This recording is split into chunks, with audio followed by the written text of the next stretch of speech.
दोस्तों आज हम बात करेंगे इस बजट 2026 में टॉप 5 चेंजेस क्या है बिजनेस एसएससी के लिए। एक तो इनकम टैक्स रिटर्न की डेट है, जो पहले ऑडिट एसएससी के लिए और ऑडिटेड एसएससी के लिए अलग अलग होती थी, नॉन ऑडिट की अलग होती थी। नॉन ऑडिट केस में दो डेट हो गई है, एक हो गई 31 जुलाई और दूसरी हो गई 31 अगस्त।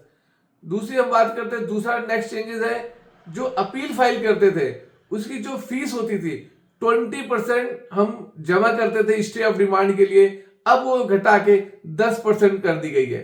और तीसरी चेंजेस की बात करें टीसीएस की, जो हम फॉरेन में पैसे रेमिटेंस करते थे, चाहे ट्रेवलिंग के लिए या लोन लेके एजुकेशन के लिए या किसी जो एलआरएस स्कीम के अंदर आती थी, जो किसी पे 20% टीडीएस करता था या किसी 5% करता था, उनको रिड्यूस करके 2% कर दिया गया। और जो 7 लाख की लिमिट थी उसको बढ़ा के 10 लाख कर दिया गया था।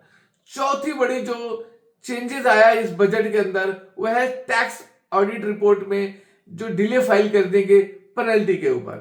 पहले क्या होता था, 0.5% और 1,50,000 विच एवर इज लोअर, ये लगता था टैक्स ऑडिट ना फाइल करने पे। लेकिन अब इसको जो पेनल्टी को घटा के अब इसको फीस के रूप में कर दिया गया कि अगर पहले एक महीने के अंदर अगर लेट करते हैं तो 75,000 रुपए पे करना है, अगर इससे ज्यादा करते हैं तो 1,50,000 रुपए पे करना पड़ेगा।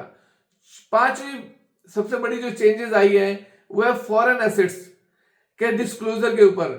इसमें बताया गया है अगर किसी ने अपनी फॉरेन एसेट डिस्क्लोज नहीं किया है अप टू ₹1 करोड़ अगर है, तो वो उस पे टैक्स और 30% टैक्स 30% पेनल्टी लेके इसको अब डिस्क्लोज कर सकता है, जिसमें प्रोसिक्यूशन जो फाइल होनी है वो नहीं होगा। अगर कुछ सर्टेन कंडीशन के साथ ये लिमिट 5 करोड़ रुपए तक भी है, अगर वो income already offer for taxation हो चुका है। ये बहुत बड़ा रिलीफ है, डीक्रिमिनलाइजेशन कर दिया गया है, प्रोसिक्यूशन अवॉइड कर दिया जाएगा अगर इस स्कीम का फायदा उठा के आप अपने फॉरेन एसेट को डिस्क्लोज करते हैं। जय हिंद।